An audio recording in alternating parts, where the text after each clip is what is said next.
There we go. This meeting is being recorded. Kanseg, Kiaoyak. My name is Felicia. I'm the project manager for INDIGI-X.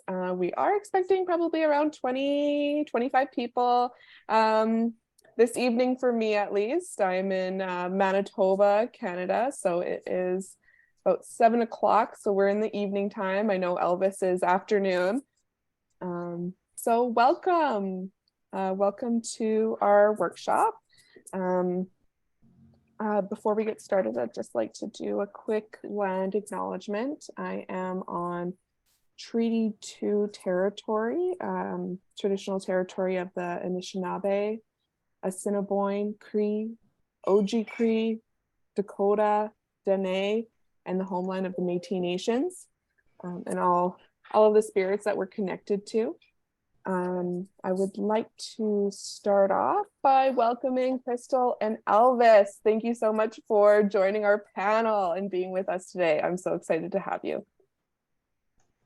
Let's start off with some quick introductions. Krystal, would you like to start us off with your name, what nation you're from, and your position in HR? Sure, in that order, yeah. Mix them up, surprise us. Okay, Ani Bojo, hello, welcome. Krystal Abotossaway, Indigenous Anda Gamnikaning Dunjaba Magwa Dudem, Anishinaabe Kwe and Dao. Hi everyone, my name is Krystal Abotossaway. I'm from Anda Gamnikaning First Nations, more or less where I'm registered, but I do have strong ties to my mother's community, which is Chipawazam and Jiganing First Nations. Both my parents are Ojibwe. I'm from the Bear Clan, and I'm a proud Ojibwe woman. And in terms of my job, I am a senior manager at TD Bank in our HR leadership program.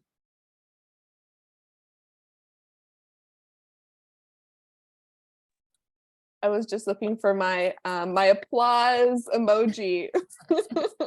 We are very emoji friendly in this workshop, so you feel more than welcome to use them. And Elvis, your name, what nation or iwi you're from, and position you hold in HR. Yeah, kia ora koutou katoa, talofa lava. Hello, lovely soy foreman wea. So my name's Elvis Madar. I'm calling from the beautiful Aotearoa, New Zealand. So my parents must acknowledge I'm not Māori, but my parents migrated here from Samoa in the 60s, 70s.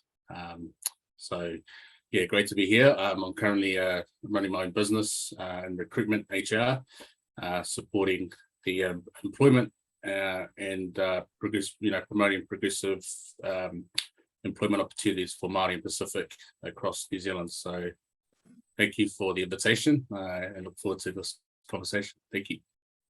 Thank you.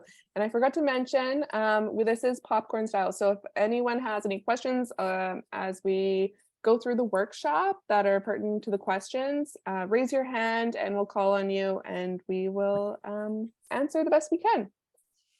So as we get started, Krystal and Elvis, I'm wondering if you can share a journey or an experience in your career and your life that got you where you are in HR today. Do you want to start, Krystal, or do you want me to start? Is it popcorn style between Elvis and I too? It is popcorn style. So whoever, if there's a memory that comes to mind or an instance that sparks your interest right away, just jump on in. Okay, Elvis, you go first. All right. Yeah. So I mean, I didn't naturally fall into HR. I didn't even know that I was going to end up in HR, to be fair. I went to secondary school, is probably what you call it there, high school, and went through and got grades, and just sort of encouraged to go into leadership and get into business studies and stuff like that.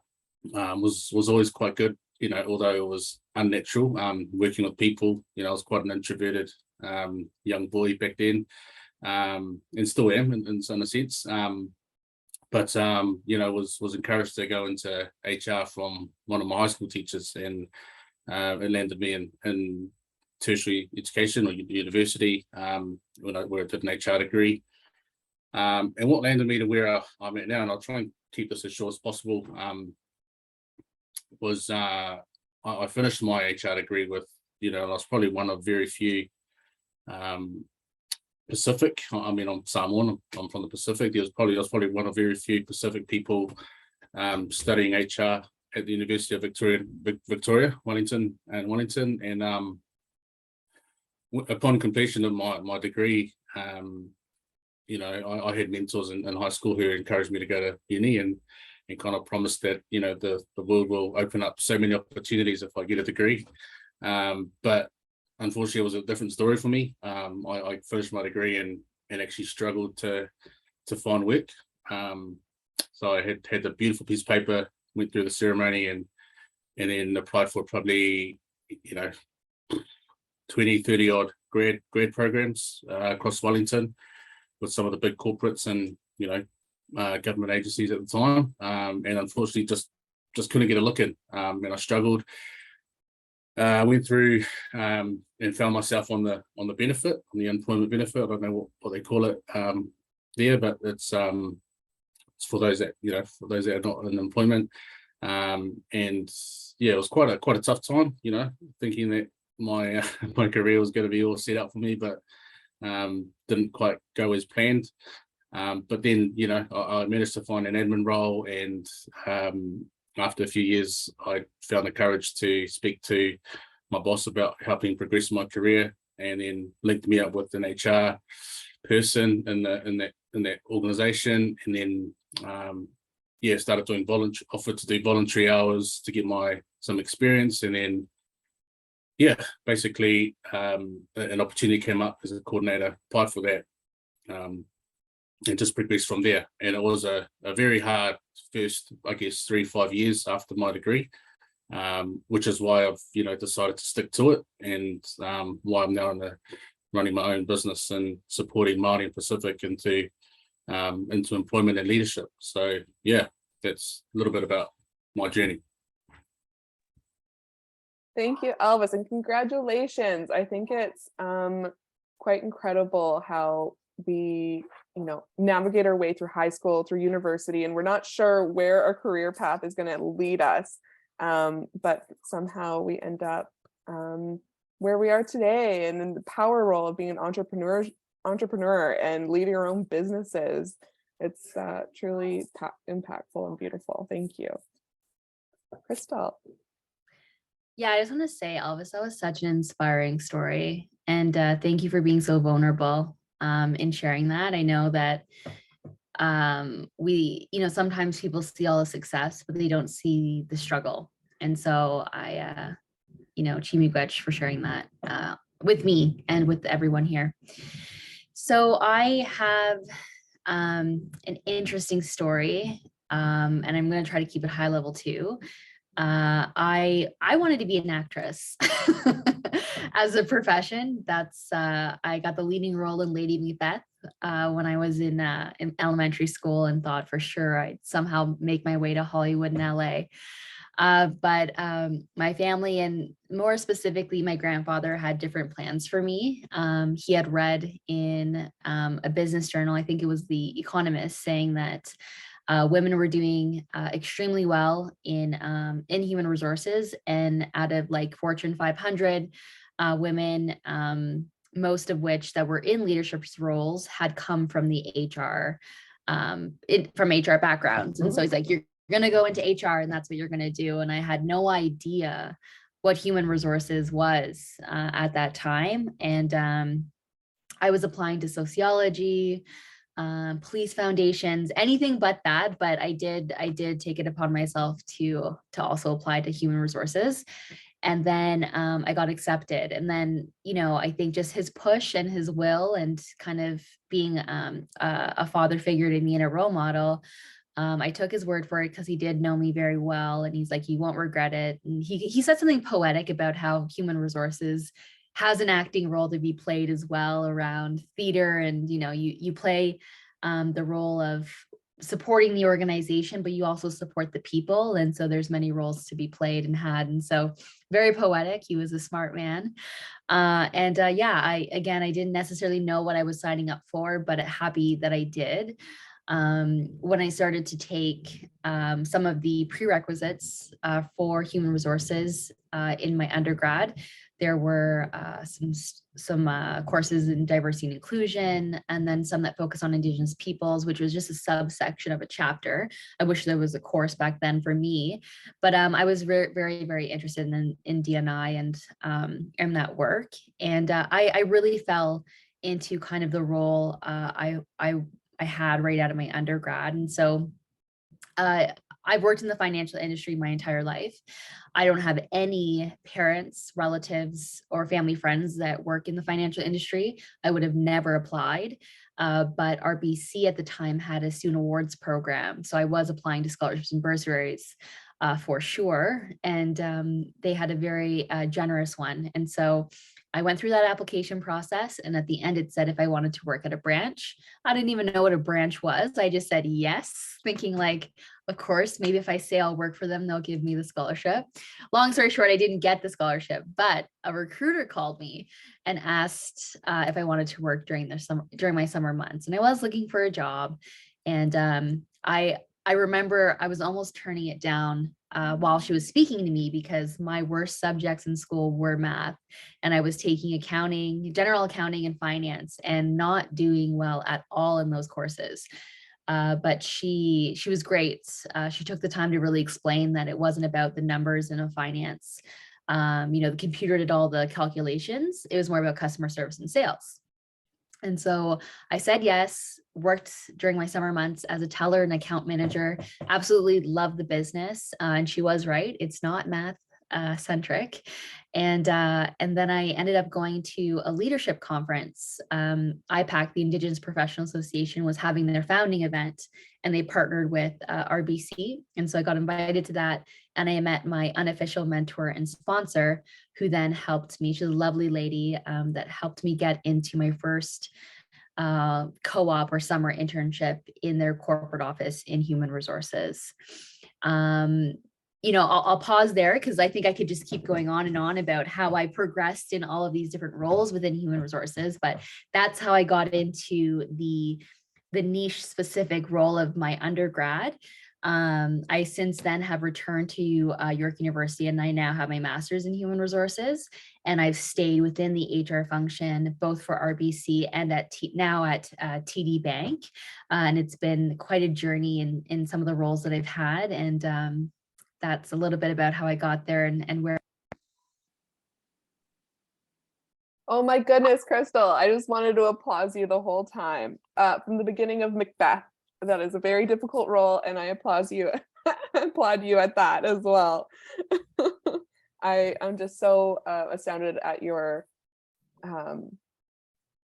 journey and your power. I think it's such a beautiful thing. So hi, thank you so much.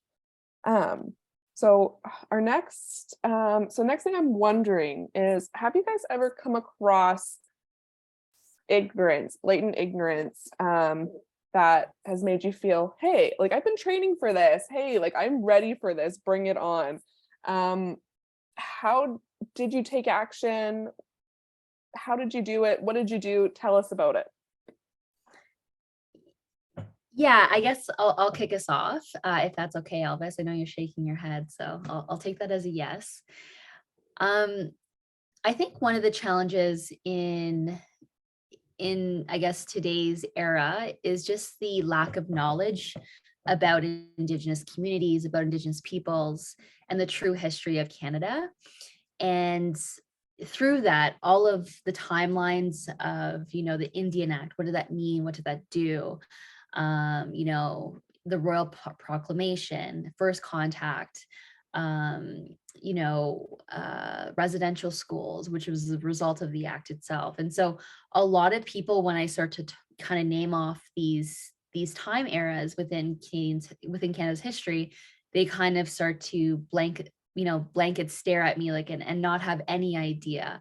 Or also, all of that what was the legacy of the law, the legislation, and what does that mean for Indigenous people now in terms of the socioeconomic conditions we find ourselves in, the statistics that we have with health, and other things of that nature. And so again, it's just a matter of, I think, relearning and understanding that our education system isn't going to teach that true history, and it hasn't over the last century. And so, we've seen some changes, very small and only in pockets of provinces. And so again, I think it's incumbent of for the individual, like Canadians themselves, to learn, for institutions to create those learning opportunities, learning and development for some of the courses that organizations can offer to their employee base, because it can be very isolating, and in some ways you can find yourself to be tokenized a lot as soon as you self-identify as an Indigenous person. And for me, that happens and still happens now to me. But I think, being, having the same questions over the last 10 years, I'm very much more acquainted and feel comfortable in my skin to answer the questions now, as opposed to when I was answering them at 20, 21, 22. And so again, that journey is it's not unique. I think a lot of us have similar I think similar journeys in that regard. And so that's one of the things that I think I'm just constantly educating. I have moments of burnout or feeling drained because it's one after another. But there's still this glimmering of hope, because I can go into a conversation with someone, they can say something very inherently racist, and then after 20 minutes, 30 minutes of going through that educational journey and explaining some of the facts of where they got that misinformation, I've changed one person's perspective. And to me, I think that's still, to me, it's a win for the next person or the next encounter they have with an Indigenous person. So I'll pause there. Thank you, Krystal. And I couldn't agree with this more. And I feel like it's not necessarily the shock of ignorance that happens at first. It's the long battle of that consistency of having to be the socials teacher of Canada since pre-colonization, and how exhausting that really is as professionals, because it's almost a barrier for us to be able to do our work. Mm-hmm. And we shouldn't have to explain the basics of colonization, the basics of what it did to our ancestors, our relatives, to be able to do our work. And that piece alone I find personally exhausting, but I find that there is still a sense of duty tucked in and weaved in there as well. Elvis, do you have any thoughts, experiences? I couldn't agree more, Krystal. And it definitely happens, here. I think New Zealand's getting a lot better. I can definitely see positive changes happening across the public and private sector here. People taking a lot more accountability for their own, sort of cultural competency and cultural awareness and capability. So, again, and I've noticed a lot more people embracing it, because for me personally, I'm not Māori, like I mentioned, but it's my responsibility to understand the principles of Te Tiriti, which is the treaty and everything that tangata whenua have been through years ago, and ensuring that when it comes to speaking and learning the language as well. I'm still very much at a sort of beginner level, but something that Krystal mentioned is that heavy burden. I'm always sort of clear to people that I'm Samoan, and I'm but yet the fact that I end up being relied upon to sort of to do a karakia, which is the prayer at the beginning of a meeting to bless the food. When that happens, people kind of look at me and glance over if I'm going to actually put my hand up and do it. So those are some. I'm more than comfortable to do them, and it's happened a lot more in the past than it does today. But I mean, something I do want to touch on, though, just on this sort of area is around pay, sort of remuneration for people. And, there's massive pay gaps for Indigenous, here in Aotearoa. And, I've been through examples of when we've interviewed someone and, because they weren't as sort of outgoing and confident, they ended up paying this person. They tried to pay this person a bit lower, but it was quite clear that this person had all the skill sets required. They were just a little bit different, and not realizing that actually what's different is actually their value that they'll bring to the organization. So it's trying to have those tough conversations at the beginning with these, managers, with clients that I work with, around the fact that these Indigenous people will bring a lot more than the technical skills. And the good thing I've noticed today across New Zealand is that we're paying for these skills now. It's not just something that's expected of anyone. The country's actually moved to a space where there are a lot of roles out there now for Māori, where they're actually valuing them. It's not just something that's added on top of their jobs. So it's lovely to see, and it's just a thing we need to do more of. But I've seen a lot of progression, I must admit.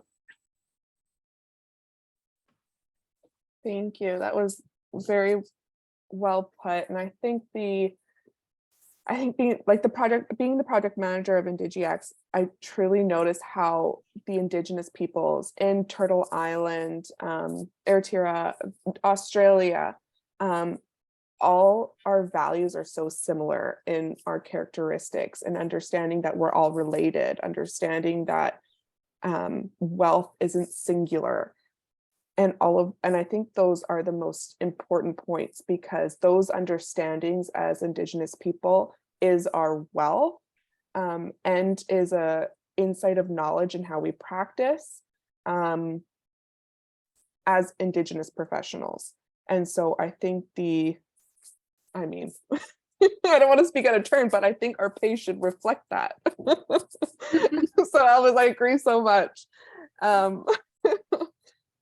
So my next question for you both is, what can we do as contractors, as employees, when we come across a role that we have to step into as Indigenous people? And I don't mean we have to step into it, but I mean having to be able to express or explain to other employees or clients the importance of Indigenous people in Canada and what we've been through, or our roles in pay. How do we confront or speak to our bosses about that? How do we bring it up? And what do we do about it? Mm-hmm. That's a lot to unpack, for sure, and probably needs far more than an hour to do so.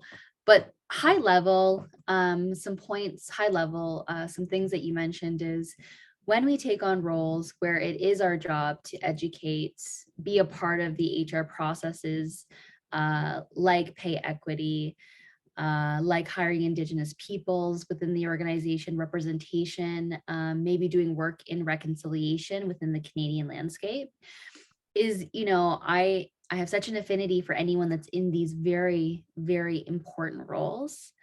And I think my tribute is always, take it day by day and ensure that, you're looking after yourself first. So self-care, I think, is super important for these heavy roles, very much needed to have within organizations, and absolutely needed that the person identifies as an Indigenous person to do this important work. But I think depending on how where the corporation is on their own inclusion journey or their own reconciliation journey varies from corporation to corporation. And so I think, I'm always intentional about, if there is a role, making sure that you do your due diligence, that they're, not just talking the talk, or they're not just putting this role out there because they have to, and they don't have the intentions, the good intentions behind it, to actually, put the resources, the team together, the money, the finances, and, you know, make those critical decisions that will actually change the organization for the better. And so, you know, I think it's, when we saw, for instance, in the Canadian landscape, everything that happened with George Floyd, we saw diversity and inclusion blow up over the last 2 years.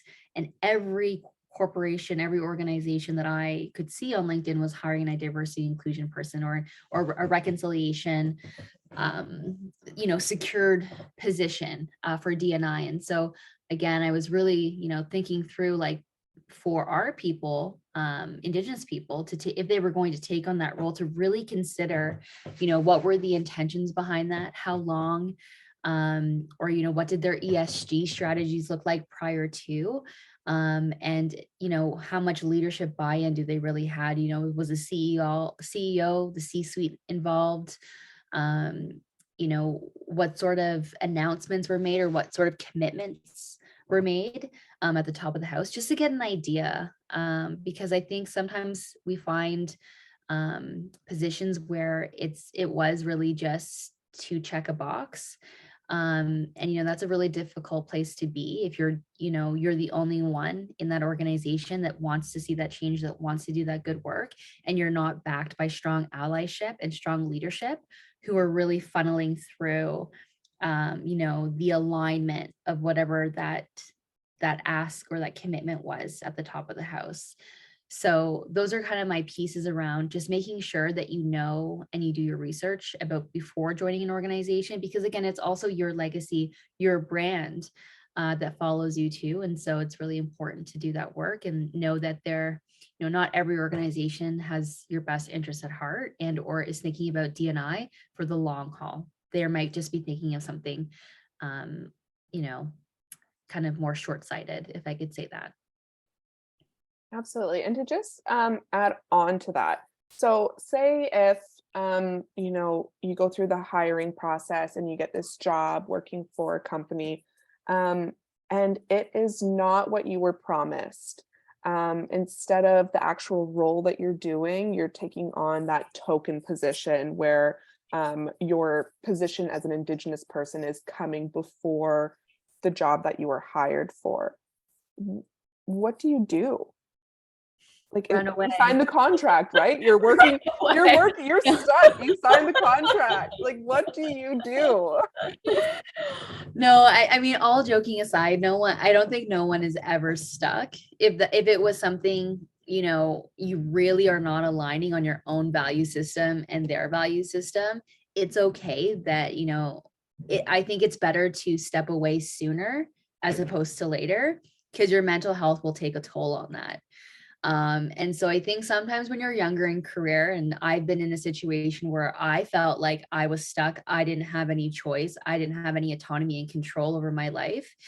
That's what I really, you know, want, you know, and I actually think youth are a lot stronger than me, because they'll of course ask the right questions in the interview process, and they'll, you know, self-select themselves out.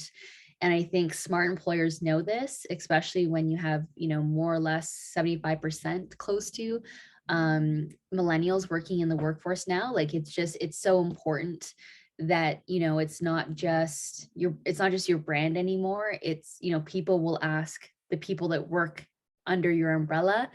They want to hear from real people. They don't want to hear what you say on your website. And so word of mouth is so strong. And so that's something that I think will follow you, and your reputation will precede you as well. So again, I think it's important that organizations and, you know, entrepreneurs and smaller, like small to medium size, need to be thinking about that too, because that's how you're going to win in the space of talent. But it's also, I think for the individual, just knowing that, you know, you're not stuck. You can always, and it's a talent market right now, which is great for a lot of individuals are seeing a lot of people leave because it's just not the right fit anymore in terms of even work, you know, the workspaces of hybrid working, remote working. And so lots of choices and something to be thinking through in your own strategies. Thank you. That was beautiful. I don't know if you guys are on TikTok, but I'm definitely on TikTok. And that's one thing that they're constantly saying about millennials is that the differentiation between them and the boomer generation is, they'll be offered a job, making 25% more, and they're willing to take that risk because they're like, oh, I get treated better, I get paid better, like, okay. Yeah, in absolutely. comparison, and it's there. Mhm. Yeah, sorry Elvis.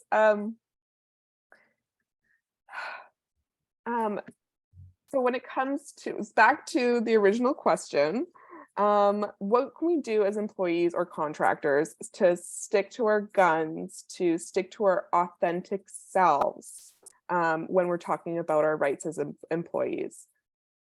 Who do we tell? What do we do about it?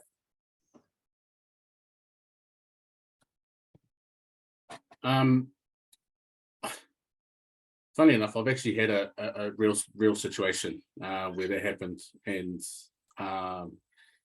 yeah, me and a client that I had earlier this year, it just wasn't aligned. Some of the things you mentioned there, Krystal, absolutely. It took a lot of courage, to be fair. I mean, I was sort of tossing between, this is a good client that could really, I guess it could really, they're trying to change a lot of their mindsets. So it's going to be a really big trailblazer type project or piece of work that I was going to be doing. But the way that it was kind of put together at the beginning, and sort of when we got to the, to the real gritty part of the piece of the work, it just wasn't aligned.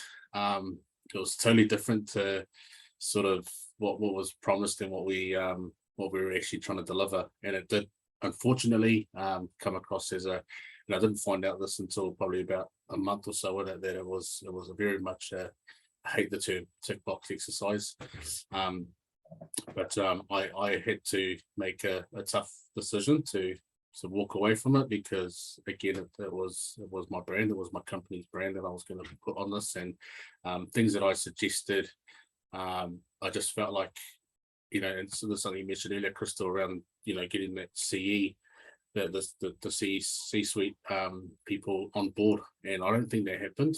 And anything that we tried to sort of get off the ground in terms of diversity and inclusion for their recruitment, just always had to go back, for improvement. I was like, okay, well, clearly this isn't, that there's no appetite for it, or it hasn't been brought in by the business at this stage. So a lot more work had to be done before we tried to sort of change the way they hired, change the way they recruited for their company. So I mean, it was hard because it was quite a good contract, good piece of work that was gonna, and it was gonna be a good, from what they shared with me around their journey, it was going to make some real big impactful changes for them as an organization. So it was unfortunate, but they just weren't ready. So I had to, we had to sort of close shop on that pretty quickly, early on anyway.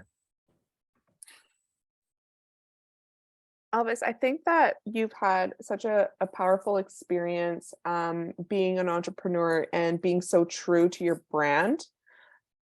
And you do express some times where you have to walk away. Can you walk us through that feeling? I know that for me, it's physiological.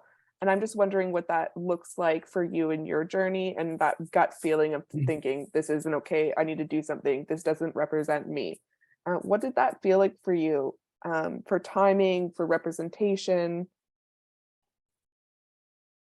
It felt very, it was very stressing, to be honest, because I felt like I was brought onto the piece of work, and I was trying to educate, and I was doing everything respectfully, because that's part of my culture, my being is being respectful, and I was trying my absolute best to sort of educate and continue to remind and encourage, a lot of the people with some of the strategies that we put forward. But yeah, so when it came to the point where I had to say, look, it wasn't an easy decision, I must admit, because in the same breath, I'm still quite new in sort of business ownership and running a business. So any kind of contract at this point in time, at that point in time, I was like, okay, I need it because I need to put food on the table. So it's also it was also that kind of dilemma. But then it was causing more stress than it was anything else. I'm not going to say frustration, but because it probably was how I felt, but frustration sounds negative. I was a lot more stressed, trying to influence and encourage this particular client, and it just got to the point where, okay, I can't do this to myself. I can't continue to lose sleep over it. I can't continue to, sometimes personalities, and you're not always going to fit with everyone. I've just had to sort of do a bit of self-reflection on that. You're not always going to get along with everyone, and if I'm going to continue feeling this way, then it's probably not worth it in the long run. I mean, I've got kids and stuff as well, so just got to try and put my best foot forward as a dad. So yeah, just wasn't helping personally.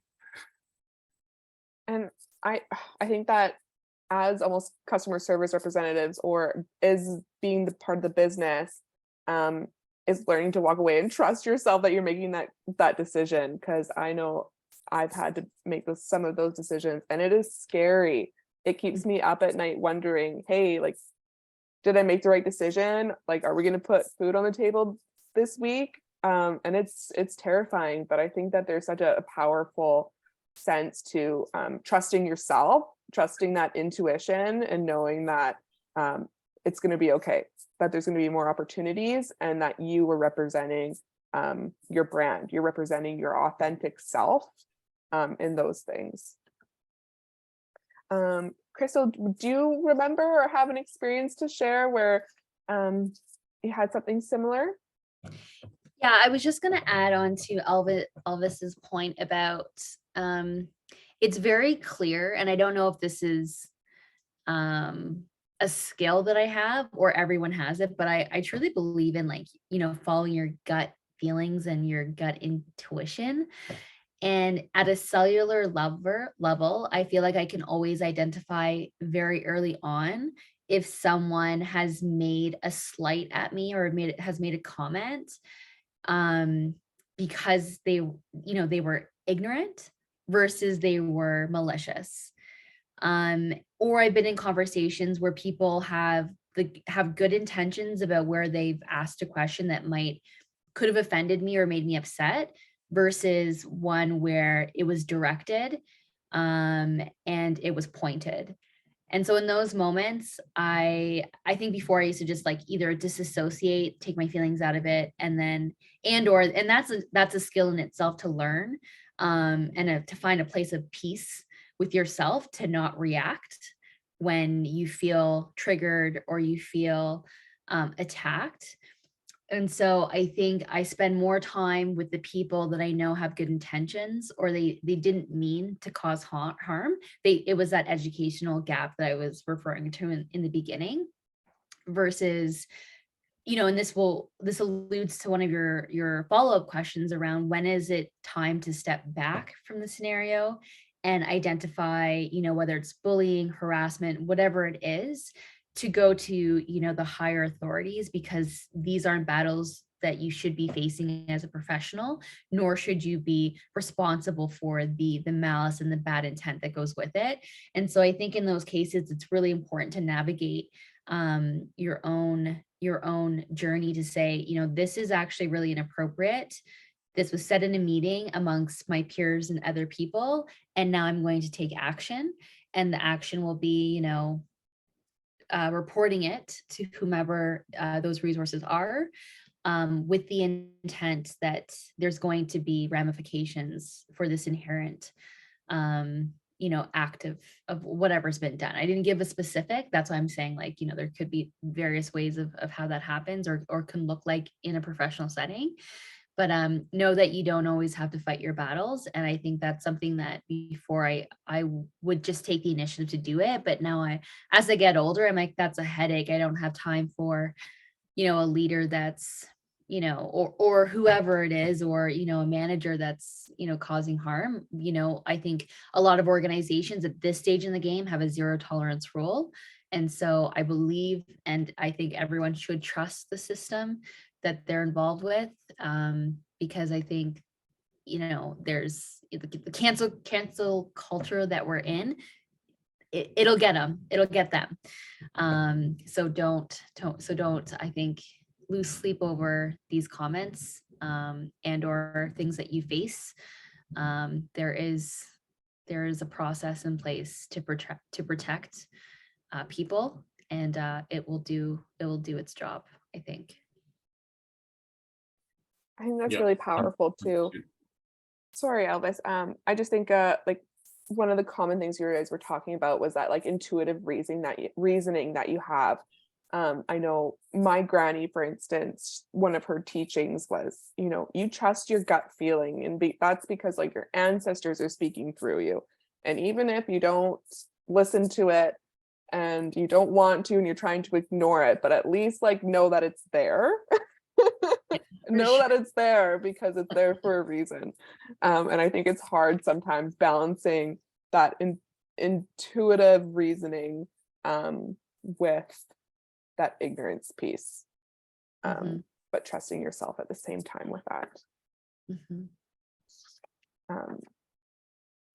So as we're kind of wrapping up our moderated questions part of the workshop, what advice would you give perhaps young entrepreneurs on how to deal with levels of ignorance at work? So I know this is a very wide umbrella of a question, but as an HR professional, speaking to your younger selves, what advice would you give?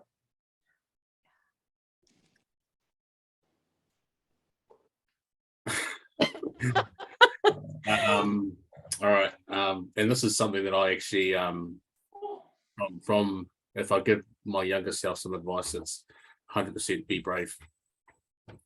In a nutshell, because I mean that's something that I had to sort of learn quickly. It wasn't natural to me, and the fact that like Krystal said, like the last question, the last answer, it's just it takes a lot of courage to do what we're doing, and to stand up. So sometimes and it's something that we need to say to our leaders as well, is if they're going to do want us to lead this piece of work, they have to be brave. They could cop it in whatever shape, way, or form, but just being brave in terms of knowing that it'll all be okay and that you're going to be well supported. Because I've fortunately had the opportunity to lead things like this for Māori and Pacific within an organization, and it always felt quite isolating.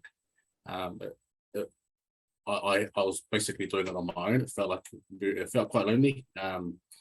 But when it came to decisions and things that I wanted to sort of implement or ideas that I wanted to put forward, sometimes I just kind of sat there and never really corrected it because I was too scared of what people would think if I raised my hand or raised my voice or said something. So if I could have my time again, I'd absolutely say, hey, it's okay to speak up.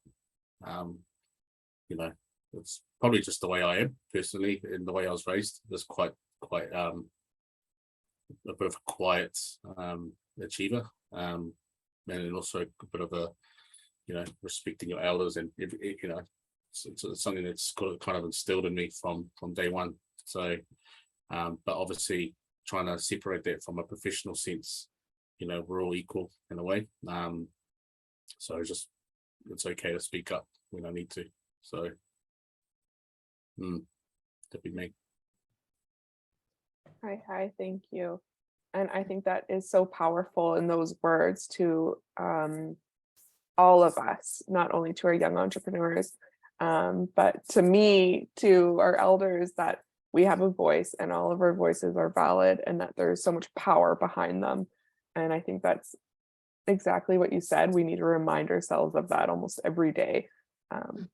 It is so important. Krystal, what advice would you give your younger self? So when you first asked the question, I started to write down some things from an what's the word I'm trying to say? Entrepreneurial side of the world of how we should be thinking about it, and then the version of my younger self. So so in terms of advice to give, I think if you're starting a business or you're running a business, invest in the beginning, the onset, an HR policy and procedure handbook. You don't know what you don't know. And I think what happens is when you're, new to management, new to running a business, you kind of just do you're just doing the operations, the finances, and then you're trying to sell and get more clients. And then and then you build a team, and then your team goes from like 2 to 200 or 2 to 20. I think that's a more realistic jump within the year. And then you're managing all these people. And when you it's natural for when you are with groups of people for things to not go as planned, and you lose that control that you once had when you had 2 versus 20.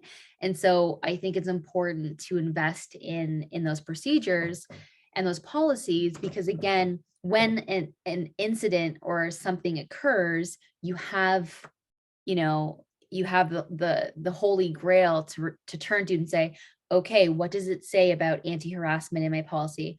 Okay, what does it say about, consecutive days when someone isn't in the office?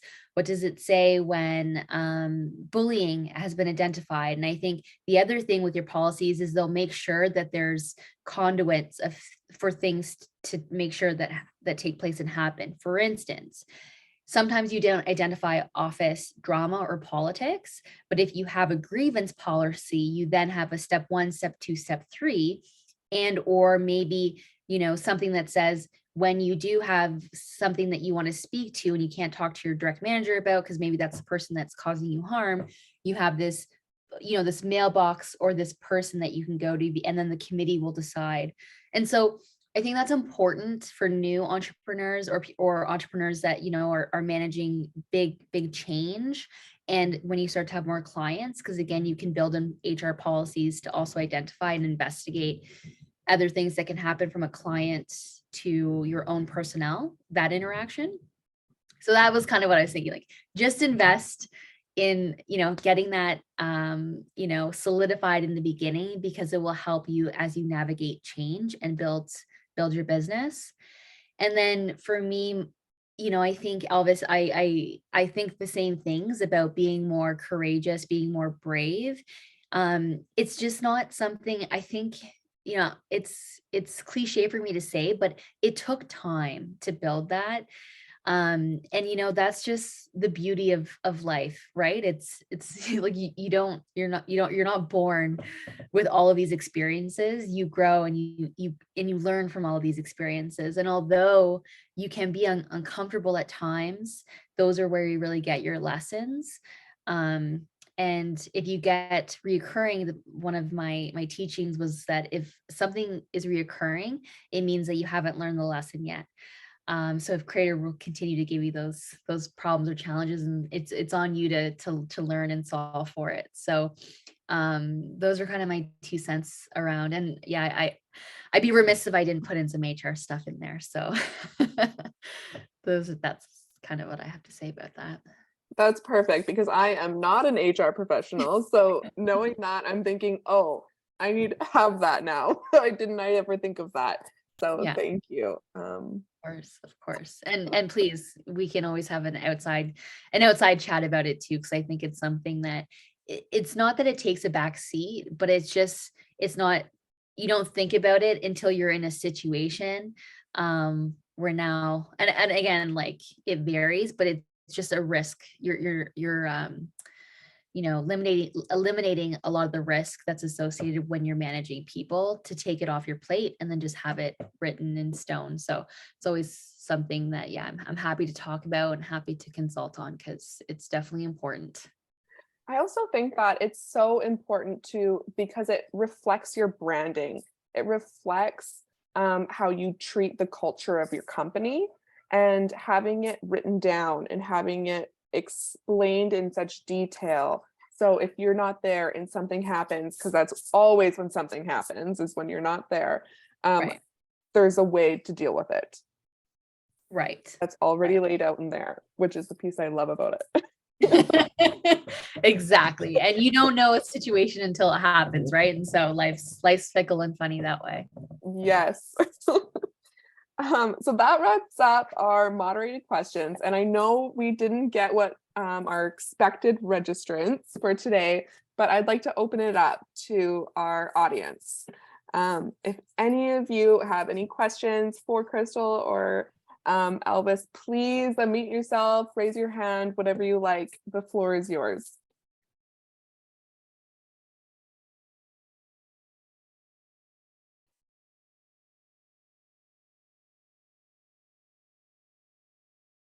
Yes, I know I'm probably going to say your name wrong, and I apologize. Is it Rachel? No, yeah, it's Rochelle. It's Rochelle. yeah. Thank you.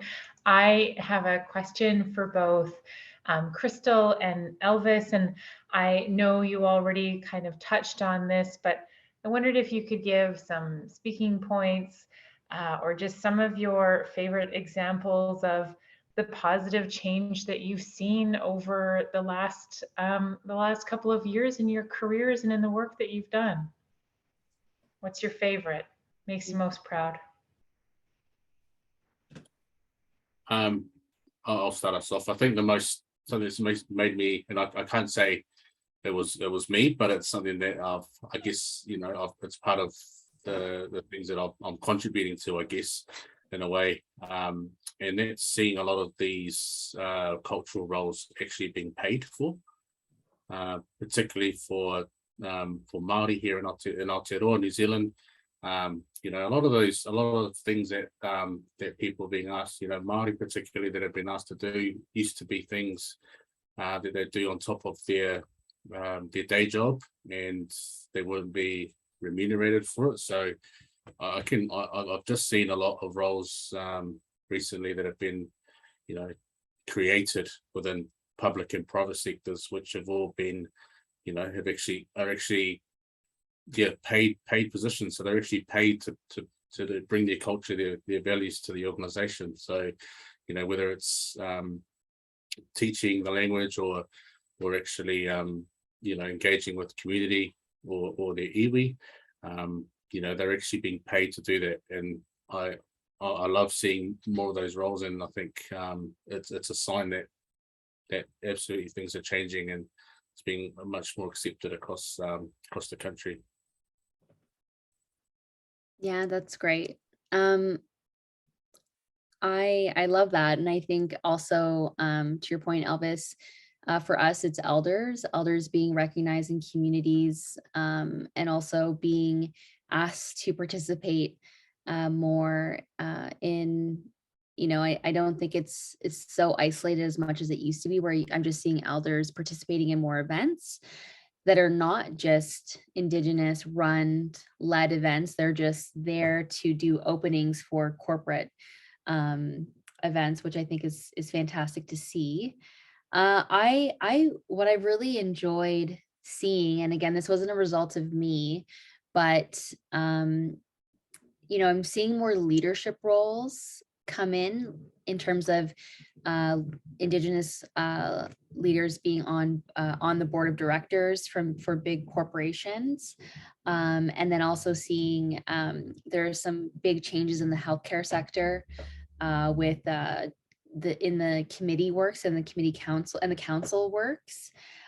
So I think the leadership positions and seeing that more will really resonates with me, because I think for the new entrants coming in, they're seeing themselves reflected in all of these wonderful positions. And then I'm seeing also, Rochelle, we talked a little bit about this together, but insurance is making some gradual, I know that it's not happening at a fast pace as what we'd like, but I did see, I saw a couple of announcements where for registered, we talked about this, but when you do your like when you go to get a massage, you can, you know, you can now use them like your health benefits for elders and or traditional healers. We're not nearly where we need to be, but we're seeing a little bit of progress in that regard, something that I didn't know. But I think those would be the two things that I've been thinking about that are awesome. Thank you both so much for speaking tonight. It's really made my week. Thank you. Thanks for coming. Thank you, thank you, thank you, thank you. I know Lee just had this comment that was quite beautiful in the chat. And it says, I just want to thank you very much for sharing your knowledge and experience. It is very appreciated. So thank you, Krystal and Elvis. Serena, Lee, I don't know if you would like to come off mute and have a comment. If not, there is no pressure. No, just thank you. I signed in a little bit late. I was stuck on the phone, but I think it's great for the sharing of information and experience is really, really important. And I know that these calls can be really hard to get people to actually log on. And I don't think it's because they're not interested. I just really think that people get so busy, right? And then, you know, something else comes up. But kudos to all you. And I think this is wonderful that you're doing this speaker series. Thank you so much for your kind words. And I do have to admit, this stays in our small circle, and whoever views this on YouTube, I am bad for registering for some workshops and then realizing that I need to make dinner and make lunches for tomorrow, and Yellowstone's on, and then No, you can't miss Yellowstone. No, that's a priority. So thank you. I want to thank you all for taking the time out of your days. I know I strategically planned, so no, Yellowstone was on. So thank you again. And yeah, I guess that's a wrap. So Elvis, thank you. Krystal, thank you. Rochelle, Serena, Leah. Hopefully we'll see you in our next workshop. Have a good night. Right. Take care, everyone.